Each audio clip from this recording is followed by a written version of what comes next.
The untouchable True School Sports Empire proudly presents something the boxing games are missing. Hey, what's going on? It's your boy BT, and I came here to talk some boxing with the thousands of True School Sports subscribers. Now, listen, man, I wanted to just do this quick little live before I go to Las Vegas because right now it's 5 o'clock Eastern Standard Time. I'm flying out in like less than 5 hours or so. So before I go to the airport, I want to get this live in and talk to you guys. So if you're just tuning in, if you're just funneling in, make sure you smash that like button. If you're watching the playback, make sure you smash that like button. And yeah, man. Listen, I'm gassed. I'm really excited because it's Jaron Ennis fight week. Yes, Jaron Ennis. Boots, one of the most talented welterweights in the world, one of the most talented fighters in the world. I'm super excited to see. Jaron Ennis. I'm not just happy the fact that he's fighting. I'm happy that I'm gonna see him fight in person. I was just telling somebody. I've gone to a lot of fights this year, and I've seen a lot of fighters fight in person, but I don't know, man. Jaron, I'm about as excited to see Jaron Ennis fight in person as anybody. So I figured, you know what, that would be the topic of today's live. Jaron Ennis, his upcoming fight with Thomas Dulorme, where he's at welterweight, and how far he can go in the sport of boxing. So that'll be the topic. I'm not planning on making this live more than 90 minutes. So you guys only got me for 90 minutes. It's a shorter live than we're accustomed to because you guys know I like to talk. I got the $1 million mouthpiece, so I talk for a long time. But today we got to cut it short because we do have to get to the airport. So yeah, let's talk about it, man. Jaron Ennis, right now, Jaron Ennis, Boots, he's a top fighter. When we talk about boxing, we talk about the top young fighters in the sport right now. You can't have that conversation without talking about Jaron Ennis. It's impossible, But if we look at Jaron Ennis, in the welterweight division, right now he's ranked number 6 in the WBC. He's ranked number 5 in the WBA. He's ranked number 3 in the IBF, and he's ranked number 5 in the WBO. So they're basically a top 5 fighter in almost all the governing bodies. And all that lets us know is that he's on the cusp of great things. He's on the cusp of getting that world title shot. He's on the cusp of formally announcing himself to the world as one of boxing's premier talents and proving to the world that he is boxing's most skilled welterweight. And listen, I know I'm a huge Terence Crawford fan. Terence Crawford to me is the number one welterweight in the world right now at this moment in time. But when we talk about skills, the total package, who can do more things in the ring, who has more tools in the toolbox? Jaron Ennis to me is the most skilled welterweight. Now, Terence Crawford, when we look at the Terence Crawford toolbox, he might have a hammer, he might have a sledgehammer, but Jaron Ennis got more tools. He got the chainsaw, he got all kinds of tools, man. He's really good. He can switch, very athletic, got great power. He's shown that so far because he's got 27 professional fights. He's had crazy knockout streaks. Like before he fought. What's that guy's name? Before he fought Chris Van Heerden, if you guys remember, before he fought Chris Van Heerden, he had a knockout streak of 16. Yes, 16. And then the fight ended in a no contest because of the accidental headbutt.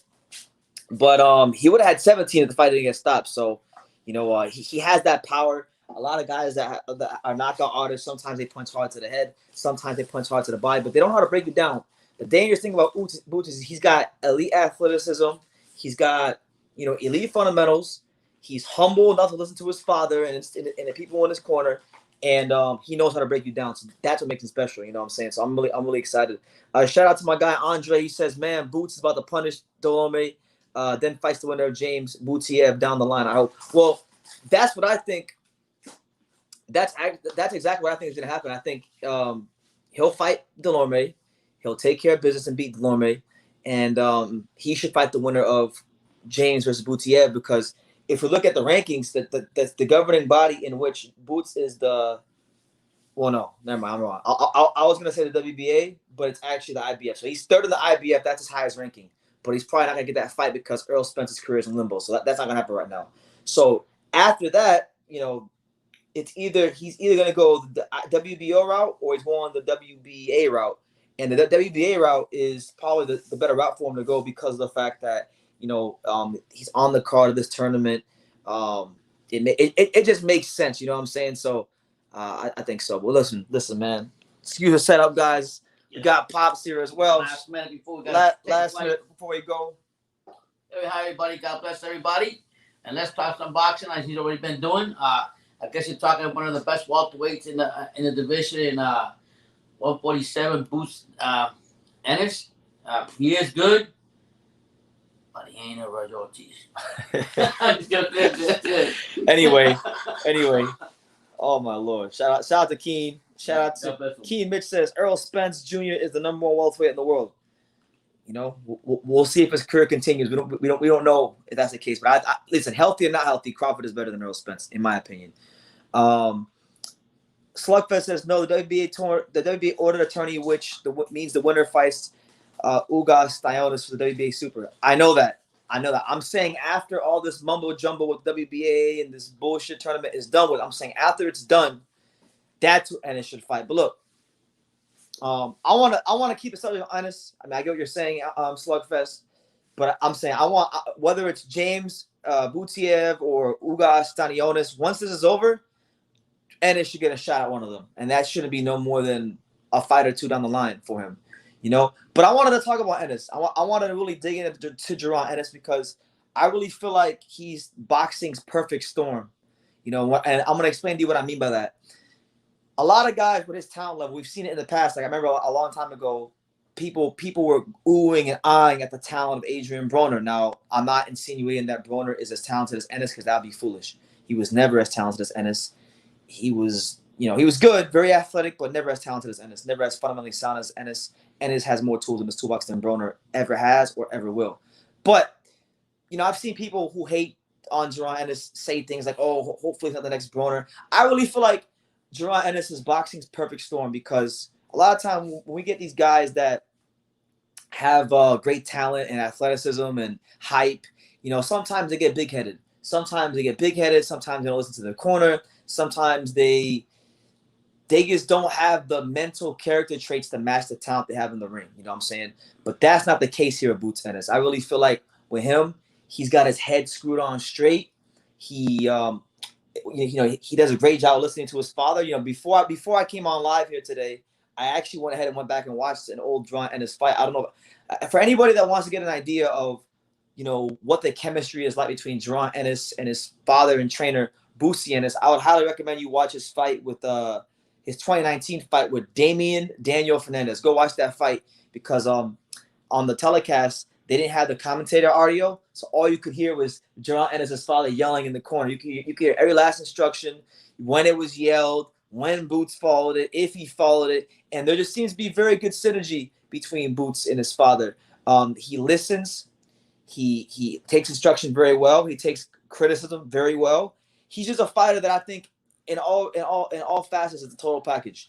And like I said, I don't know if Pops may say this, but like I've watched a lot of fighters in person. You know, y'all know Chocolatito is one of my favorite fighters, is my favorite fighter ever. But I would venture to say I'm just as excited to watch Jaron Ennis in person as I am Chocolatito because that's how highly I rate him. That's how much I enjoy watching him. I mean, one thing that I picked out him, not a lot of young fighters come out and have a lot of confidence in their abilities and call out one of the top pound-for-pound fighters in Crawford, and he just comes out and just the way his aura and the way he speaks, his whole skill set, his whole boxing and everything, he's so confident in it that he'll going to win with Crawford and even call him out until I'm going to be the next Crawford and not better than you.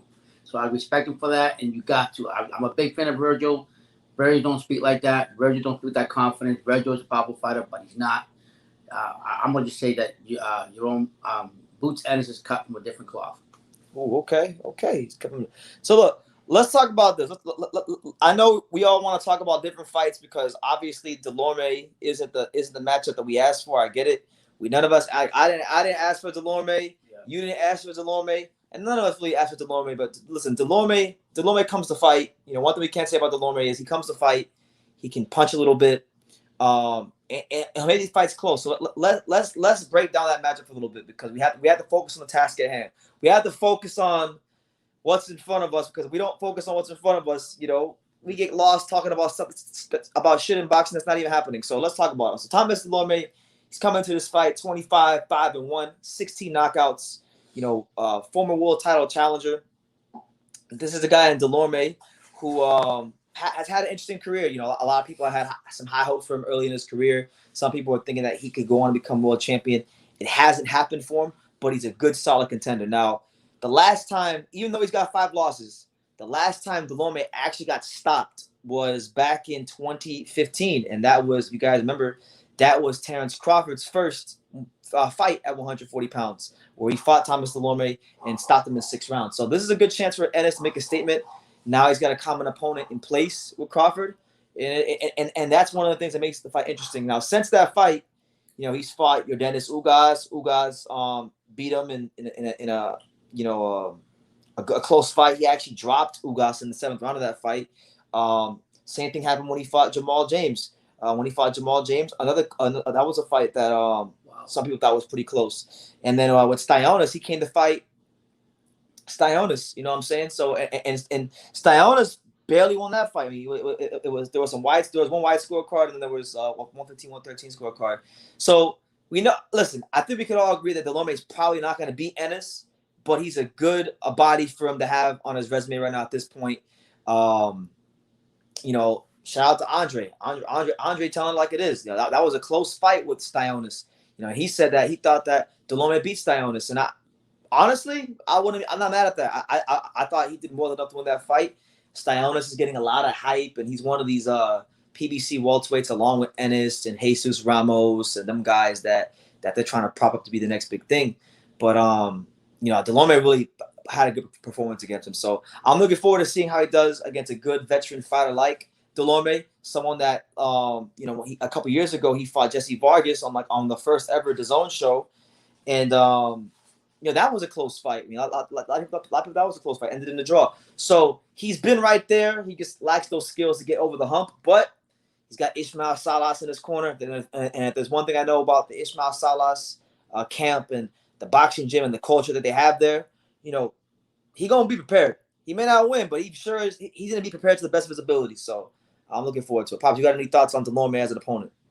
I think it's decent. The opponent for Puerto Rico, he's got, as you can see, you talk about his resume. He's fought a lot of decent fighters. He's got the experience. So for even Boots getting in with a fighter like that, the experience is against him, but his skills will overcome. Yeah. Okay. Absolutely. You know what I'm saying? And look, man, one thing I love about Boots too is like I want to see what you guys think. I want to pick your brains about this, guys. Mm-hmm. What do you guys think about this? So when I watched Jaron Ennis fight, I feel like I'm watching the welterweight. I'm watching a more fundamentally sound welterweight Roy Jones. He's the welterweight. He's a more fundamentally sound welterweight version of Roy Jones Jr. And the reason I say that is because he's got those same quick twitch muscles that Roy had, and he can throw them from different angles, and they're very accurate from those different angles. And he just gives me a lot of Roy Jones Jr. vibes. He's not afraid to throw. Like I was watching the fight today with Damian Fernandez. He threw a big leaping left hook, and a lot of fighters don't like to throw leaping left hooks because they're afraid to get hit. He throws these shots, and he's not afraid at all. He does things in the ring that Roy used to do, and he has the same quick twitch muscles that Roy used to have. The only difference I would say between an Ennis and a Roy, obviously Roy's an all-time great. I get it. But I'm saying style-wise, the only difference between Roy Jones Jr. and an Ennis is that Roy Jones Jr. was a super athlete that learned how to fight. Ennis is a guy that is a extremely fundamentally sound fighter that happens to be athletic. There's a difference. What do you think about that, Pops? Because I'm saying like Roy was a great athlete, but he relied more on his athletic ability than Boots. Boots is athletic, but Boots is blending that athleticism with great fundamentals, great power, great creativity. The toolbox that Boots got, it's basically just spending the same. His skills, his athleticism, his power, he's quick, he moves around. He's got everything in that toolbox that Roy Jones had his own. Roy Jones was his own. He was who he was when he was, and he had his skills and everything. But I just think the all-around tool set, the all-around skills for this young guy that's still got a long way to go in boxing will carry him a lot longer and will do a lot better. So good point on that, Ricky. Yeah, man. And look, it's crazy because I think he's like, what, 23, 24 years old? He's young, but he's a young guy, but he almost has as many fights.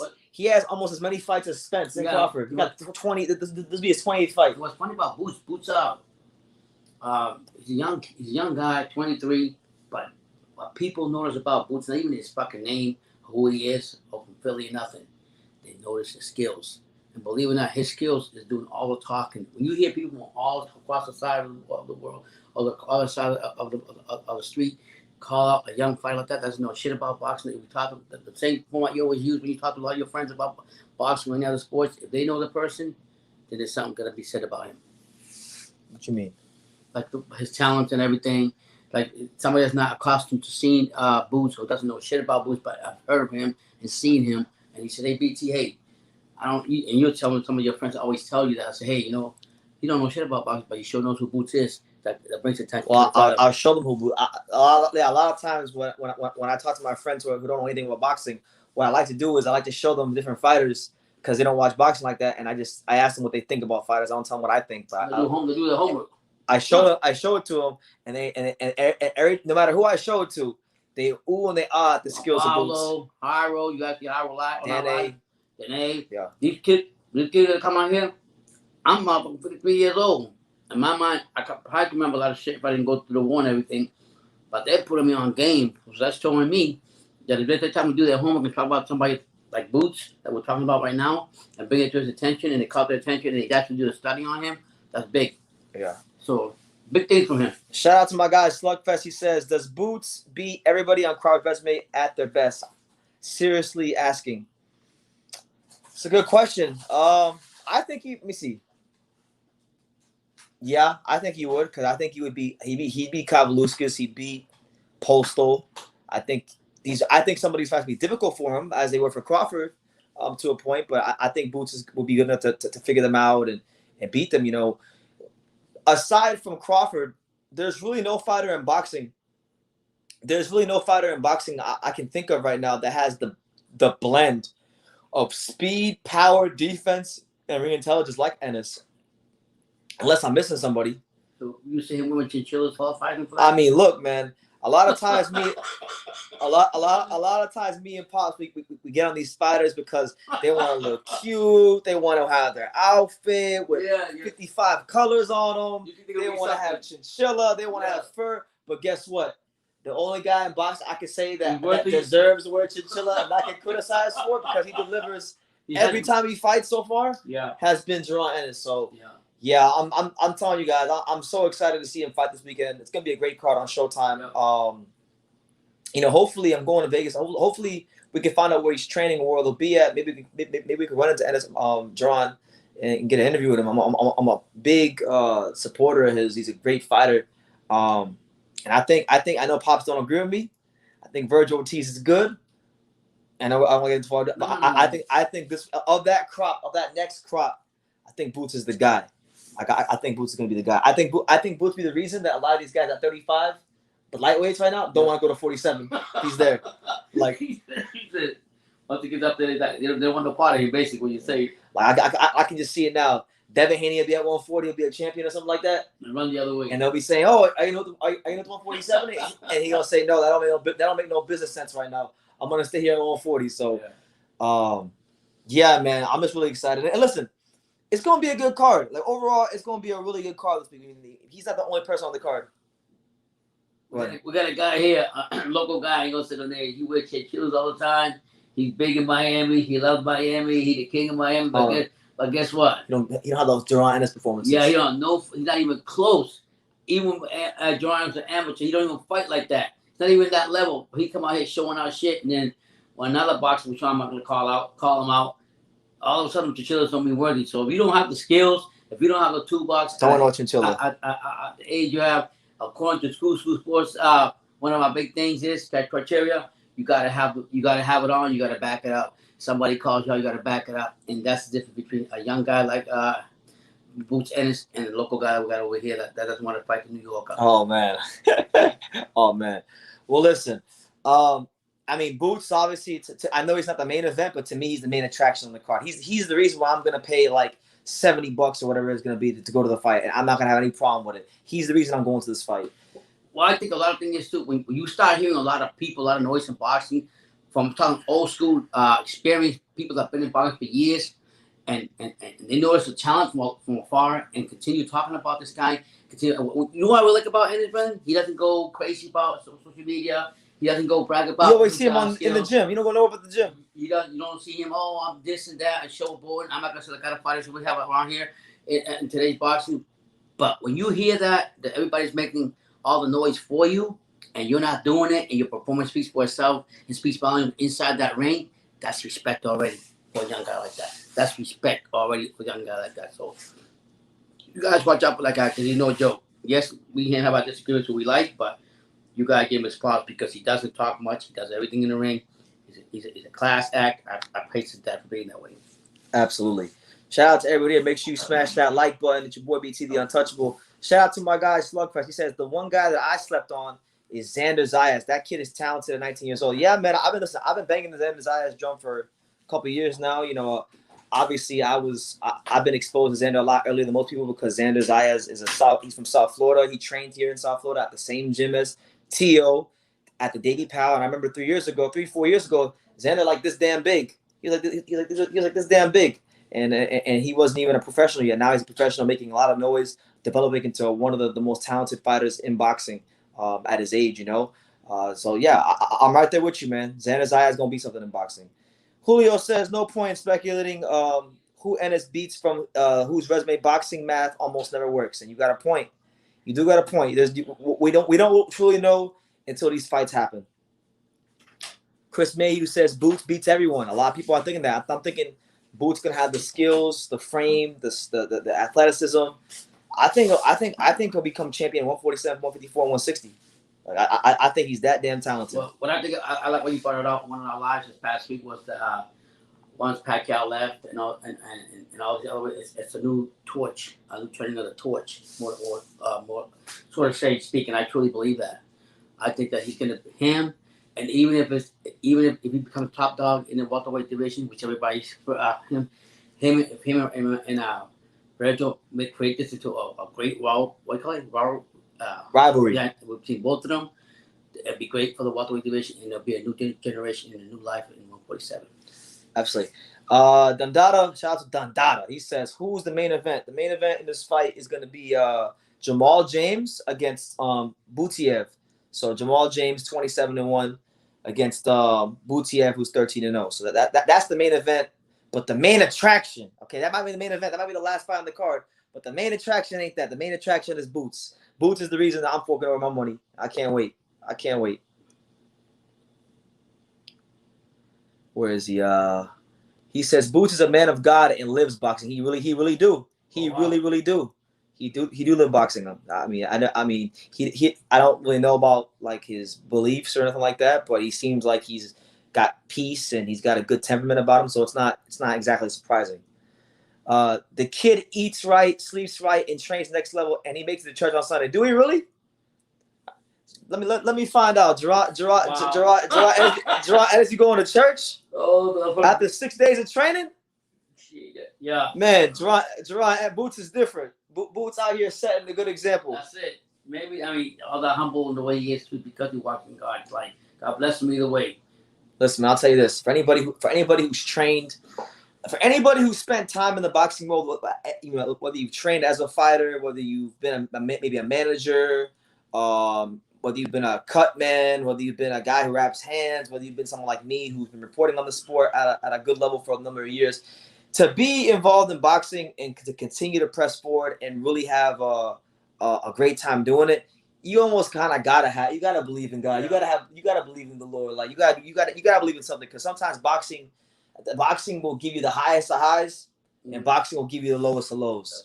So you gotta find you need that peace that surpasses all understanding, and you can only get it from one place. And if Boots is getting it from the place that he needs to get it from, following the Lord and getting going to church and stuff, then good for him. That's right. Absolutely. A lot of blessings in that. Dandada says looks like they're trying to set up the winner of Jamal James and Boots. Well, no, because the winner of Boots of James and Butiev, they got to fight Ugaz versus Stanionis. And then I'm thinking after those two fights, after those dominoes fall, maybe Boots get a fight in the intermediate period. After those dominoes fall, there's no reason why he shouldn't be fighting the winner of that whole tournament for the WBA belt. That's what I think. It's just crazy. I don't want to go to that topic. Go ahead. Huh? No, it's just something else, but it's not, we're talking about. We're talking about Jaron Ennis. Yeah, leave it at that. So yeah, look, I'm excited. I think he's truly something special. You know, I mean, he hasn't really been hit too much yet in his career, so we can't really talk too much about that chin. That's probably the only question I might have about him. But you know, a wise man once told me a long time ago in a boxing gym. He said, "BT, Brendan, the best chin in boxing is the one that gets tested the least." So if you can make these, if you can make these guys miss and not get hit that often and punish them, and you're not taking punishment in the process, then you know you're gonna be durable because you're not getting hit. You're not getting tested to be durable. You know what I'm saying? So yeah, Boots should fight both the loser of the Boots should fight both losers of that mini tournament and move up the ranks. He should. Dundada says, I don't hype up fighters too early anymore. Look what happened to AB. Well, I never hyped up AB ever. Like I thought AB was a hype job for a long time. The biggest thing I'm talking about, I thought AB was a hype job when he fought Fernando Quintero who had no knockouts, the light punching Fernando Quintero on Friday Night Fights. I'm talking about all the way back then.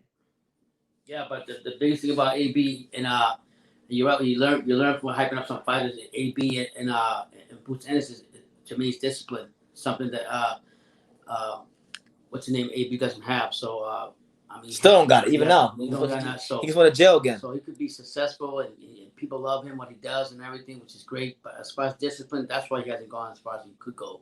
He has no discipline in the ring. He's not. His dedication is, to me, it's 50-50. It's not even freaking like 85% like that. So because of that, that's why the situation is. And so that's a big difference between him and Ennis. And he's got his father behind him, and he's dedicated to his craft, and he's staying in his craft. And that's anything in life. If you dedicate yourself to your craft and you like what you're doing and you stay disciplined, that's a big thing. Being disciplined and not being looking to the outside and getting all that stuff, then you can go a long way. But God bless you both. Absolutely. Now Slugfest says, Did you hear that Porter's dad is thinking about bringing Boots as the main sparring partner for the car fight? No, I didn't. But man, you really can't get anybody better than him as a sparring partner. What do you think about that, Pops? Porter. Oh my God. Sean Porter's gonna bring in. Yeah. Apparently, Sean Porter's looking. Apparently, he's gonna have Ennis and Boo Andrade as sparring partners. Oh my God. Well, he's doing the right thing. That's for sure. To get him ready for Crawford, and I mean, getting somebody like Ennis, the way he moves, the quickness around the ring, and everything, I think it's a great idea. Absolutely. So yeah, I'm really excited to watch him fight. I'm gonna switch topics here in about 2 or 3 minutes, and then because I'm only planning on maybe making this live go 45 minutes. We're at 28 now, so you guys got my. I'll be here for like 27 more minutes, and then I gotta get up out of here and take my shower and get to the airport. But yeah, if he's getting Boo Andrade and Porter, those are the kind of guys that are great sparring partners. Better, and these guys are top A-level creme de la creme skill set fighters. Jay Petty says, whoever has the strap when the smoke clears is who Ennis will fight. And you're exactly right. You're absolutely right. Anthony Mazzano, good to see you, champ. As always, he says, Pops, aren't you guys putting a little bit of pressure on Boots saying he's the welterweight Roy Jones Jr.? I don't think so. I think, look. No. Well, he didn't say that. He didn't say that. I said that. No, what Brendan was saying was that, if you listen to what Brendan said, what he was saying was that Roy Jones, he kind of reminded Roy Jones on how he snaps and he throws his punches. That's what the quick twitch muscles. Right, that's what I'm saying. We're not saying that he's going to be the next Roy Jones Jr. He's not going heavyweight. We're not saying he's going to do this. We're just saying that there's certain similarities between both fighters, and he just gave them props on that. I'm sure people have compared Boots to probably other fighters, and they're not saying. I saw someone compare Boots to Sugar Ray Leonard. So we're not saying that he's the next this or he's the next that, or we're putting pressure on him. And believe me, if anybody can handle any kind of pressure, it's him. Just look at some of the guys from the UK that carry names of famous fathers and whatever. They can't handle the pressure the way this guy does. Yeah. So he's going places. I said it earlier. If you missed it earlier, I'll say it again. The reason I compare him to the Roy Jones is only because of the quick twitch muscles and the athletic ability he has. Now, where him and Roy Jones Jr. to me are clearly different is that I think Roy Jones Jr. relied a lot more on his athleticism to win fights than Boots does. Boots is athletic, but Boots his fundamentals, his fundamentals, his footwork, the angles he creates when he pivots, all these things put together, they make Jaron Ennis a bit of a different. He's a different beast to Roy Jones. Not saying he's better than Roy Jones. I'm saying there's similarities, but he's different. You know, so that's who he reminds me of. That's who reminds me of. A more technical, smaller version of Roy Jones. That's all I'm saying. My comparison for Boots is my favorite all-time fighter of all time, James Lights Out Tony. Yeah. Oh shit. I could see that. He hits very hard for sure. I would like to see his defense. These smaller divisions are looking very competitive in the near future. He doesn't get hit too often. He really doesn't get hit too often. His defense is really good. His defense is razor sharp. He be right there in the pocket, blocking shots, parrying shots, slipping shots, pivoting around you. He'll throw 2 jabs, pivot around you, step around you, throw a right hook to the body, follow up with that right hook with the same hand, throw the uppercut, step off to the side. I mean, he's just a beautiful fighter to watch. I mean, a lot of guys are only beautiful fighters to watch, but he's a beautiful, effective fighter to watch. A beautiful, effective, and destructive fighter to watch. You know, some fighters are beautiful, but not effective. Some fighters are beautiful and destructive, but he's all those 3 things. And one of the things that my son always tells me, and my son got a point on this, that I always want to argue with him, is we had a big argument before, but he says, the odds is not, was it hit, no get hit? How's it go? The odds of the game is hit and don't get hit. Right, and the movement that Ennis, I mean, I'll be honest with you, for as young as he is, and people say he's not young, but as young as him, the skills he's got, the way he moves on the ring, the way he does general switch, the way he does everything, I think he's far and beyond his skills is set in boxing. That's my own opinion. But you're saying he fights beyond his years. Yeah, that's what I meant to say. So so I mean, we hear a lot about him now, and he's a star, but he's not a big star yet. He's already exploding his own way. So just imagine what could happen to him. And and just from Philly, so Philly got tough fighters anyway. So I'm excited for him, and I think that he will eventually take over the welterweight division. And I want to see that fight down the road with him. But you gotta give him all the credit in the world. For people to be just talking about, listening to the outside noise. But he's humble. He's humble. He does his thing. He goes to the gym, and you can't ask for a better guy to carry the torch in boxing. How he carries himself. Absolutely. He doesn't brag about his shit. Doesn't brag about his money. Doesn't hang out with the limelight. He's just humble and dedicates himself to the craft. I gotta respect the young buck. Absolutely. Julio Campos says Boots' style is the perfect synthesis of James Toney, Roy Jones, and Bernard Hopkins. And you know what? I didn't think of it like that way. Shit, But the way you said it, the way you said that, I would agree. You know, he's got the counter punching of James Toney and the ring ring distance and understanding of James Toney. He's got the athleticism of Roy Jones Jr. and he's got the cerebralness of Bernard Hopkins. I know this is a lot of praise we're heaping on this guy, but you know, I think that highly of him, and I think he's going to be someone to deal with.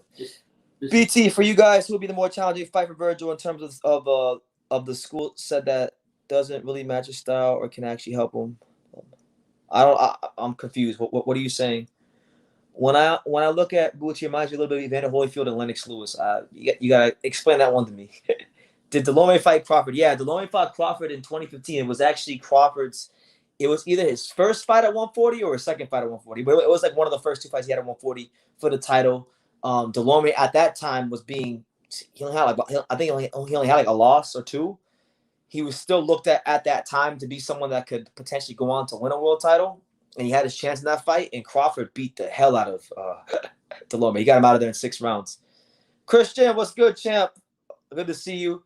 Our video has been getting a lot of that video, the clip up from the live when you were on here. It's been getting a lot of feedback. A lot of people have been getting real disrespectful about Caleb Plant. A lot of people are saying I should delete my YouTube channel, but good to see you, Christian. He said Boots beats everyone at 147, including Terrence Crawford and Earl Spencer. I don't think that's far fetched. I mean, I really don't. I think he'll beat Spence. I think the taller task to me would be actually Crawford, not Spence. But that's just me. BT, what irritates you most about boxing? Mine's is he is not ready. That's a grown-ass man we're talking about. Yeah, man.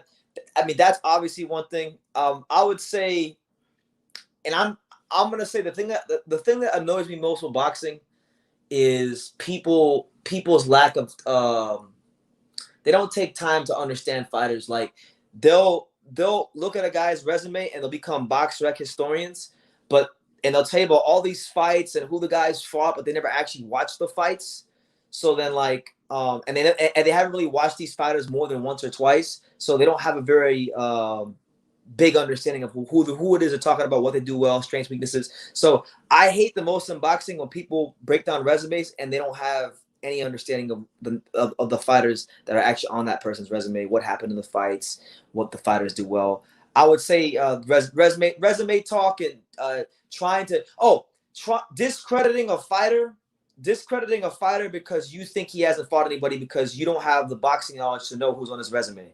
That's what I don't like. And it happens a lot with one of my favorite fighters, which is Demetrius Andrade. You know, a lot of the guys he fought aren't big names, but they're good, solid, contenders. And a lot of people disrespect his resume to prop up their favorite fighters. So I would say that's what pisses me off most. That's the most frustrating thing.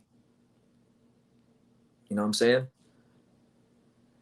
That's what I'm saying. Yeah, Julio, a resume talk without context is what's plaguing boxing. You're damn right. You 100% right. The only guy that can get Boots for a run for his money and beat him is Demetrius Andrade. Other than that, nobody beats Boots. And you know what? That'd be a hell of a fight. You know, I don't think that'd be a great fight. You'd have two guys that nobody wants to fighting each other. You know, because I was watching an interview on YSM Sports Media. Shout out to Jameel Parker at YSM Sports Media. He interviews Boots all the time. He was interviewing his father, and his father said that apparently, I don't know if it was for this fight or the last fight, but one of these fights recently, they had 15 fighters turn them down before they got an opponent. You know that? Wow. You know that? I'm not gonna say no names because we know this we know a welterweight, but I know of a welterweight, and he claims to be this big bad welterweight, and he was asked in an interview about Jaron Ennis, and before Ennis's name was brought up, he was like barking, talking big and bad. And then when Ennis's name got mentioned, he's like, "Oh, he good fighter." And then walked away. Walked away like a bitch. Yeah. I told BT I don't care about resume. I base my predictions off of styles and the eye test. And you know what? I think you're better off for that because, you know, like we've said many times, there's different variables that change fight by fight. You know, perfect example is this fight coming up. I'll use two fights. A fight that happened recently with Mikey Garcia and Sandor Martin. Nobody knew who Sandor Martin was before he fought Mikey Garcia. Garcia was the 4th division champion. Garcia was the top, 135, 140 pounder, whatever, 147 pounder, compared to Sandor Martin, who was just a random guy in the rankings from Spain. But it didn't matter on the night because Sandor Martin came to win. He boxed a style that was very difficult for Garcia, and Garcia didn't have the tools and the boxing IQ on the night to solve the problem. So, absolutely. And the prime example, I'll just say real quick, but Mike Garcia not being disciplined and staying in the gym, look what happened to him. Absolutely. You can have an excellent resume, but did it work against this guy, Sandy Martin? Nope. Julio said they want to know who the welterweight was that I was talking about. Nah, I'm not gonna say his name. I'm not gonna say his name, but he's a welterweight. He's a top 50 ranked welterweight. That's all I'll tell you. Yeah, we can't 50, not 15. 50. Rico says, I hate that he hasn't fought any names, narratives. It means nothing. Consensia wasn't a big name, but he gave Valdez hell. Canelo fought a lot of names, but some of those names were big names were old. And you're right. You're absolutely right. BT, I disagree with you guys. I honestly think Virgil is another fighter that can beat Boots and Demetrius Andrade. Yeah, listen, I didn't say my conversation because we're talking about Ennis. But go ahead, talk that Virgil Ortiz shit. I'm a big fan of Virgil Ortiz, and I've been telling my son when them two get in the ring, Virgil Ortiz gonna fuck him up. And the reason I say that is because he's a pressure fighter. Here we go again. He comes forward. He does everything I like. Here we go. Wait. What you like? What you what? What I love about Virgil. What you like? What you like don't win fights. Yeah, don't win fights. What you like doesn't mean you don't win a fight. So I mean, you just brought up a can of worms. That's Did you not just learn Virgil Ortiz? But this is all about Ennis. You're right. My son, but I gotta tell you right now. I'll back you on that. Before we switch gears, I gotta ask you a question. Did you not learn your lesson from this weekend? You were talking all that what I like, Shakur got no power. And when he fought a guy that brought it out of him, you saw why I've been saying what I've been saying all these years. Like you said, some fighters get up, and we can say that from different levels, bring the monster out of them. And I should already know that it was ignorant on my part because Shakur Stevenson from New York. That military propaganda got to you. For Newark, New Jersey, and I'm from Jersey City. And when I first came from Puerto Rico, so I should have known already. He came from the diamond rough of the rough, and he showed it out. I was just thinking that Heron was gonna win, but the reality, Heron was too old for him. I was just no, it wasn't old. It wasn't age. You can't say that he's because 35. No. You can't say he was old. Did you see what he did to Frampton in his last fight? I understand that, but he looked like freaking Michael Nunn when he fought Carl Frampton. No, you can't. But you can't say he's old. He's coming off a career best win. So I go back to what I say. So Shakur fought a great fight. Got the dog out of him. He did what he had to do. Newark, New York. He rough for the rough, and he did what he was supposed to do. But back to Virgil. Jaron. The Jaron back to Boots. I agree with Jay Penny's comment. He says Virgil is tailor-made for Boots Ennis. You damn right. Yeah. You speaking big facts. Yeah. Let me see. So many comments, man. I appreciate everybody commenting, man. There's a lot of comments. Like button, please. Let me see. Where we at? I missed it. When I look, okay. BT, when I look at Boots, his skill set reminds me a little bit of Lennox Lewis, but his ring IQ reminds me a bit of Holyfield. I know, but it's just funny to hear you compare him to heavyweights because he's a welterweight. Well, you're just saying what they do in the ring, what kind of and the movement and stuff. So he's got a point. You're not saying that Yeah. Virgil and Xander have similar styles to me. They're sharp and powerful, but I got Ennis. Yeah, and Ennis is that guy, man. Ennis hell of a fighter, man. He's God gifted. And look, I wanted to take some time before because I'm gonna extend the live for about 20 more minutes. I want to take some time to talk about a couple fighters on the undercard, just kind of run through their fights and what's going on. Make sure you guys smash the like button, subscribe if you're new to the channel, super chat, all that good stuff. Now, we got one fight on the card. We got Michelle Rivera's on this card. You know Michelle Rivera? Yeah. Dominican? Sure. From Caicedo's gym. Yeah. Caicedo Boxing? Yeah. So Michelle Rivera's on this card, and he's one of these guys that right now, when we go ahead and we look at the rankings at 135. 135 is a stacked division. It's a division where nothing seems to happen, and it's a division where everybody talks. There's all talk but no action. But when we look at the 135, obviously the big names are Ryan Garcia, Tio, Devin, Lomachenko, these guys, right? But when we look at the next crop of guys behind them, Michelle Rivera is one of those names. Michelle Rivera is ranked 12th in the WBC. Michelle Rivera is ranked number 2 in the WBA. So he's knocking on the door of a title shot. You got number 8 in the IBF, and then you got him number 14 in the WBO. So he's ranked all across the board. Good fighter, physically maturing, throws really good combinations, got good fundamentals. Good fight for him. He's fighting on this card. He's gonna be fighting Yais. Oh, no, not Yais. He's fighting Jose Matias Romero. Now I don't know much about Jose. I don't know much about Jose Matias Romero, but I know he's 24-1. Let's take a quick look at the CV and the resume of Jose Matias Romero. So he's from Argentina, 24-1, only 8 knockouts. Oh, his last fight was earlier this year. He lost to Isaac Cruz. So, been in there with another top guy in the division. That's what it is. So good to see Michelle Rivera back in action. You also got another welterweight who's ranked. You got Alberto Palmetta, who I've actually seen spar. I've seen Alberto Palmetta spar. He's trained by Chiro Perez, I think. Okay. So Alberto Palmetta, he's also ranked. Palmetta is what? Palmetta is where we at? Welterweight at? Palmetta is ranked 13 in the WBA, and he's not ranked in any of the other 3 sanctioning bodies. But he's a fighter that's also making his way up the ranks. Right. Palmetta was actually a fighter. Little known fact. This isn't public information. But Adrian Granados for 45 Conor Ben. He was there was a fight being discussed between him and Palmetta. Oh wow! Yeah. So the talent was. So he was good enough to be. In a conversation with. Yeah. Him. That's good. Yeah. So that's what it is. Yeah. Shout out to Charlie, and I feel really horrible because he called me a lot yesterday, and then I started packing. God bless Charlie. It took 4 hours to pack, and then cleaned my room, and then the whole day went by because I woke up late. He asked, "Why didn't you come to church on Sunday?" Because Charlie, I'm undisciplined. I didn't wake up. I didn't wake up to hop my behind on the scooter and go to church. That's what happened. Praise the Lord. That's what happened. But the good thing, Charlie, is when I go to Vegas, I'm gonna have my friend there to keep me accountable, and I'll be going to church every Sunday. So we'll definitely be tightening up in Vegas. That's actually a good thing. You know, I love South Florida, but sometimes when I'm home, it's a lot harder. It's a lot harder to do the right things all the time. Yeah. When I'm in when I travel, I feel like I get closer to God. Amen. Because you know, you go to these airports, you know, with all the craziness in the world, you never know. Every day, but you never know what's gonna happen in the airport. So you start praying when you go to the airport, and you pray when you get on the plane, and then Charlie got to keep you in line. Charlie keep me in check. I love Charlie. I need to be put in check. Yeah. Ortiz don't got no footwork. He's flat-footed, tailor-made for boots. Flat-footed. But anyway, flat-footed.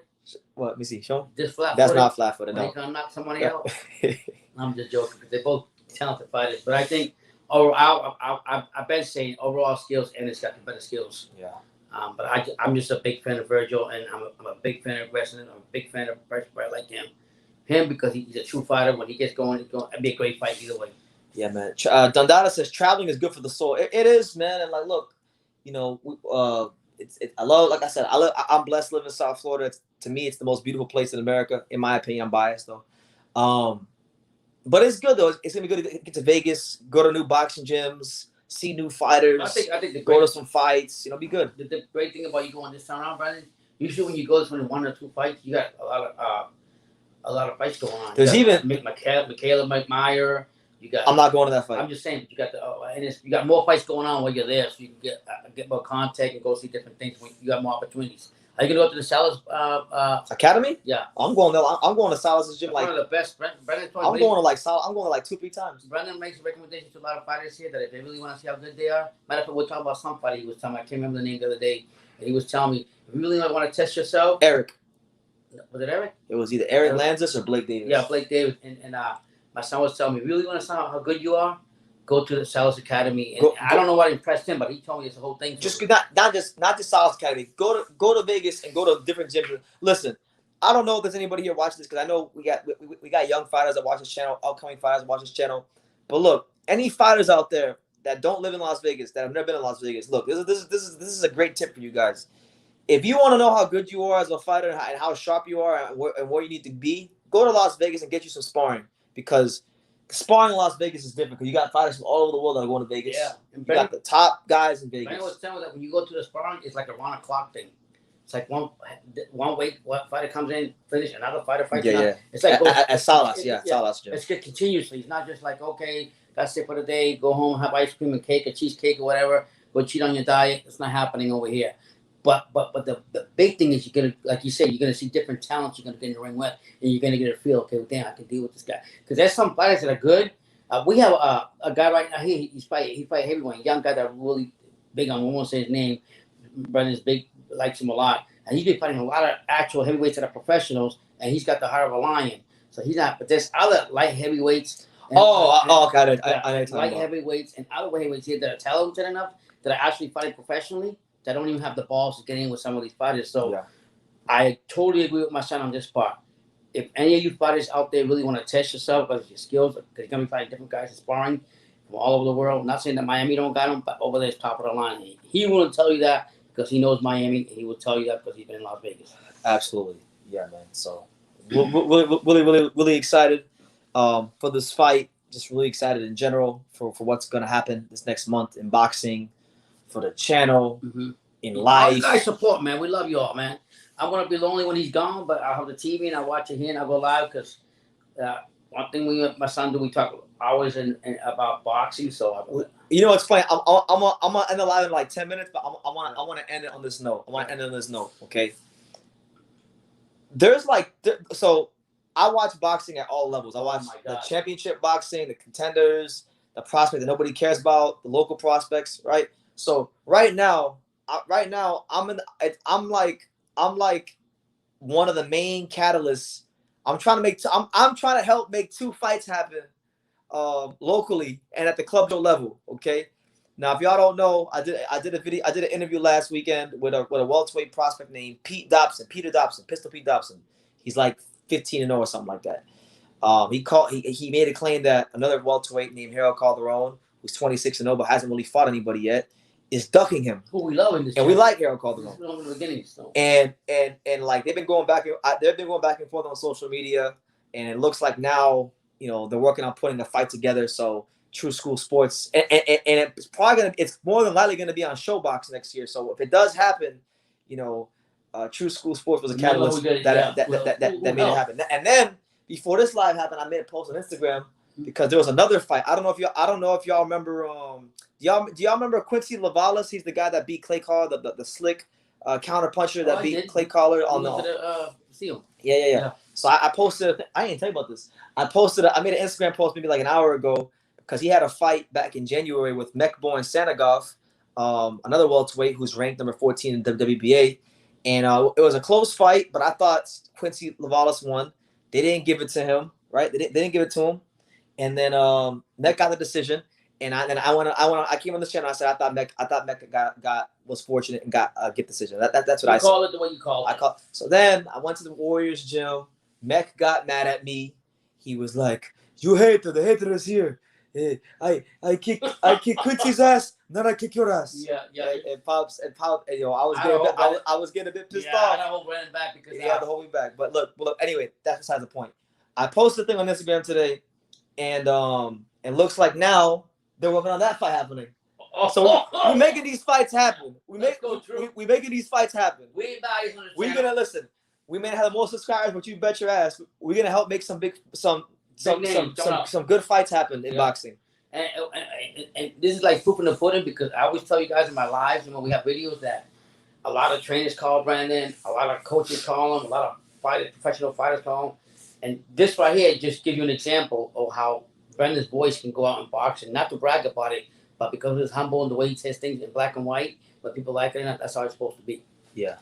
Shout out to Boxing Beast. Appreciate your comments on all the videos, bro. Hit the like button, please. He says, "What's the top 5 areas in the world to train, internationally included?" He says Ukraine, Mexico, England, South Florida, Texas, Vegas. What's the top 5? So for me, Las Vegas, South Florida, LA,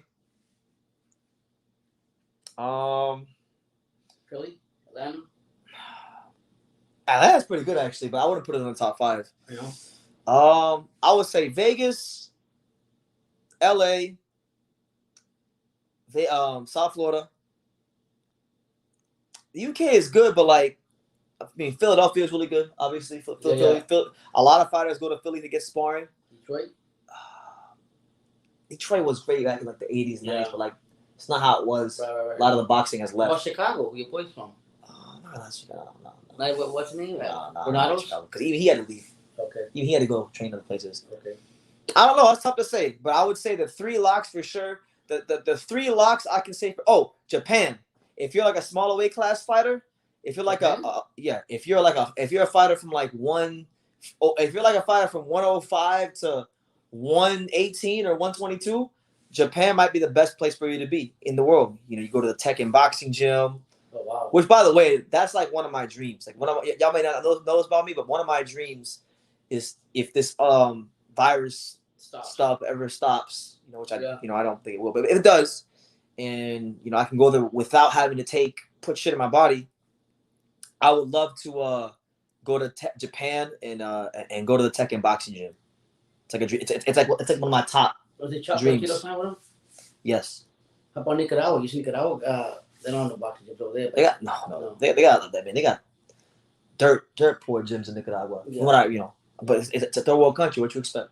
Yeah. So based on his, Brandon's based on his experience. Where he's been, the cities he's traveled to and seen. He's not. You know what I mean? Yeah. So he can't really tell you about all the other places until he goes to them. Yeah. Devin, shout out to Devin. He says every Jaron Ennis opponent has had no reach or power. I would like to see him fight someone that's a real welterweight. Oh wow. Yeah. Me too. With Delorme, it was more of a 40-pounder, but I would say Delorme's been at welterweight for a good amount of time now, so he is a real welterweight. He's just not he's not an upper echelon welterweight. That's why he's not gonna get credit for this win. Top 15, maybe. Yeah. Salute BT. The WBC make Valdez franchise wasn't at the talk. I believe they were. Yeah, I think they were trying to, or I don't know. I think they did. Y'all might help me out on that one. Yeah, I tell you what, I would like to see that fight with Shakur and Valdez, though. That's not happening. No. Valdez ain't gonna go nowhere near Shakur. Seriously? And you know what he's gonna say? I know I'm not gonna fight him, you know, because he's boring. You know, I want to make a fight that the fans be entertained, that want to see, that will entertain the fans. He gonna talk that entertainment shit. You see that? You see Reynoso might be man of the year. Huh? He might be man of the year. Whatever it's called, trainer of the year, whatever shit. There's no question that Boots has talent, but it's clear that promoters have fed him 28 dudes that have no chance against him. Well, you're half right. I don't think it's all down to them just feeding him guys. A lot of it too is guys turning down the fight. You know, a lot of guys turning down fights at Boots Ennis. But you said a local fighter here. He can only fight the guys that are willing to fight him. Yeah, we can't say the name. I can't say the name. But there was a local fighter that offered big money to fight, and he turned it down. So yeah, we know. We know. I know a couple of fighters. I can't say their names, but I know a couple of fighters personally that turned down fights. No, but I think what he's saying. And we know we see this in promotional companies a lot. They always boost their heads up. But one thing I will say though, we can say that about what you're saying, but the other half of what I'm going to say is you can't take your skills away from him. He comes to the ring and shows his skills. His skills speak for himself. So you can say, yeah, the talent's not what it should be, or the other opponents will have the advantage over Ennis. That's why he defeats him. I'm just making my opinion, but as far as the skills, you can never take that away from him. That's there. Oh, that everybody says that. I gotta get the super chat. Shout out to my guy. Joss 11. I hope I got that right with the 5. Was that €5 or €5? I believe it's £5. Yeah. He says, great channel, been a fan for years. How do you see Munguia versus Rosado going? Oh my God. I'll tell you how I see it going. I see Munguia I see Rosado knocking the fuck out of him. Right now the momentum I'm gonna give more to Rosado. Rosado's got a resume wise who he's fought. If you look of his past fighters. There you go. I know, I'm just saying talent. But right now, the momentum goes to Rosado because Rosado is showing me a lot more than what McGee showed me the last couple of fights. There you go again with the last couple of fights. I'm telling you. I'm taking Rosado. You got to stop doing that. Okay, I'm taking Rosado regardless. Rosado's going to fuck him up. I think it's a good fight. The only concern I have for Rosado is that he's been fighting at 68. He ain't made 60 in years. This is a 160 fight? It's at 160, yeah. McGee is a 160 pounder. He's coming down from 68 to fight. Why can't he go to 168? No. Why would he go to 68? Jesus. Okay. You think dehydration wise, right? Yeah, I'll be honest with you. Look, now there's what I want to happen, and there's what I think's gonna happen. The reality is, I think Rosato's gonna put up a hell of a fight, but I do think the weight and him coming down. Oh wow, I didn't know that. I think the weight and him coming down is gonna have an effect on him. And I feel like he's taken a lot of punishment in his career. Yeah. And if his defense is leaky at all in this fight, he'll feel the effects of it quickly. Because one thing we can say about Munguia. Is that when he puts the punches together and he hits you, he gets your respect instantly. So I'm rooting my ass off for Rosado to win this fight because I'm a huge fan of his story. I think he's maturing and he's actually the best version. I think this is actually the best version of Rosado right now because he's gotten better. He's learned how to box more disciplined. He's become a better counterpuncher. He's a more experienced fighter. He's a more mature fighter than he was. But I'm gonna go Munguia. I think Munguia gonna beat him. Hell no. Please, I'm praying to God I'm wrong. I want to be wrong. Like, I'm not trying to get this one right. I'm trying to get this one dead wrong. What scares me about BT, and I learned it the other night, when he says stuff, you can't go back on it because 99.9% he's usually right. Mind you, my initial pick wasn't Munguia. I actually picked Rosado. Is that because of the weight? But then I started thinking about it, and I'm like, well, he's going to scale down. Yeah. He's going to scale down in weight. Jesus Christ. And Munguia's they're gonna fight, and if anybody knows anything about cutting weight, if anything knows anything about when you come down in weight, it affects you. If you're weight drained at all, the more weight drained you are, the less fluid you have around your brain. The less fluid you have around your brain, the less punch resistance you have. Jeez. So that's what I'm saying. Devin says before. This is his biggest fight though, money wise. Who? For Rosado? No. Before Rosado knocked out that dude, he was getting outboxed and outbrawled to a low-key, a fluky win. Although he beat Jacobs, I got to go with the younger Munguia, who has looked good at 160. And yeah, you are right. Since Munguia has moved to 60, he has been a better version of himself at 60. His last fight last year was against Toriano Johnson. And look, anybody knows anything about Toriano Johnson. Toriano Johnson's a solid fighter. This is the same Toriano Johnson that beat and upset Jason Quigley. Good win. So, and Munguia knocked this man's lip off. Like, half his lip flew off. Oh, shit. Like, it was like crazy. Yeah. So, I think the weight will play a factor in the fight. but I hope it doesn't. But it can. And I don't think Rosado's coming in this fight to box. Okay. I think he wants to make a good fight. I think he's gonna want to, you know, for the legacy and all that stuff. Wow. He's gonna want to stand there and trade. So, you know. So that's the reason you're giving the advantage. That's the main reason I'm giving the advantage. Now, if it was at 68, I'd look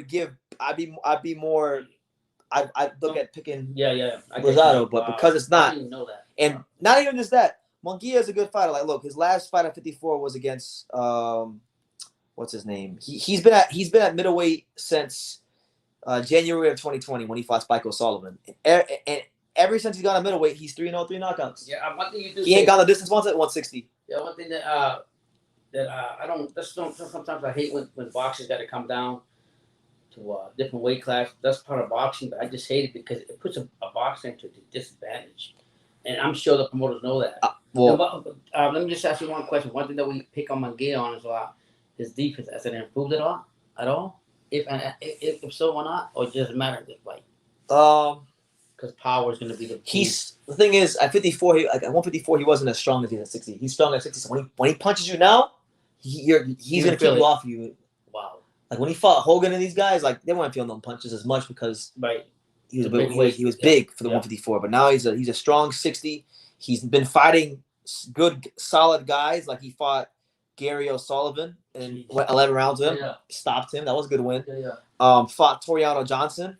Which was a guy that, you know, Toriano Johnson's a tough guy. He's a tough cookie, you know. Right. This is the same Toriano Johnson that has that's beat Jason Quigley. You know, he stopped Jason Quigley. Yeah.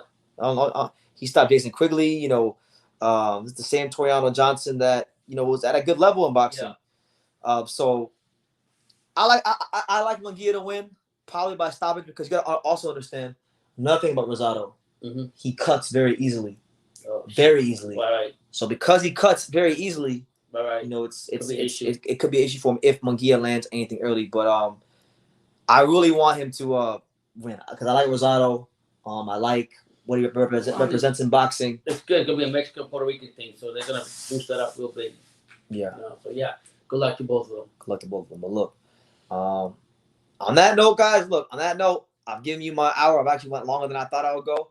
I appreciate everybody that's tuned into the live, but I have to go to the airport now, and I'm going to go to the airport now. But let me just say this: this is gonna be the last time you see Pops. Right next to me for about a good month. That's right. Until probably after Thanksgiving. So, but thank you for any blessings to you, Pops. No, man, just blessings to you on your trip. Blessings to everybody on this live, and continue to watch Brandon from Las Vegas. I'm sure you're gonna find the time to go live over there. And I'll be on his live commenting and stuff. And, you know, let's go. Support the channel. Super chat. Do what you got to do. It's great for the travels. Well, whatever you can give, we appreciate it. And just your like button, hitting that is big support. So thank you for being with us because we're for real here. We're the real deal here. True School Sports. Yeah, absolutely. So with that being said, man, I don't know where I'm going to go to Vegas tomorrow or later in the week, but I will be going somewhere in Vegas. I'll be going to some gym later in the week. Maybe we run into Caleb Plant. Maybe we run into Teofimo Lopez. Maybe we run into Rolly. There's all kinds of endless possibilities. But listen, you guys be blessed. When I get to Las Vegas, it'll probably be like at 12 o'clock or 1 o'clock Pacific time, maybe 4 in the morning Eastern Standard Time. So if you're awake, you know, just be on the lookout because when I get to Vegas, I'm gonna go live again just to let you guys know I'm in Vegas and just talk a little bit. But on that note, you know, we'll definitely see Pops in the channel. I'll give him the link. He'll be here on the stream, but you're not gonna see us like in the same room, you know, for about a month. So you guys take care. You be blessed. Appreciate all the well wishes of the safe travels. And yeah, man. What's Saturday we're going to the Ennis fight, so I don't think there'll be a live fight reaction, but I'll do a post live fight reaction after I get back from the fight. And I'll have the vlog as well coming out with my in-arena post-fight review at the fight. And look out for that. Continue to support the channel. And like I say in every single one of these videos, you can love me or you can hate me. But I'm just Kid from Daniel. So until next time, take care, guys.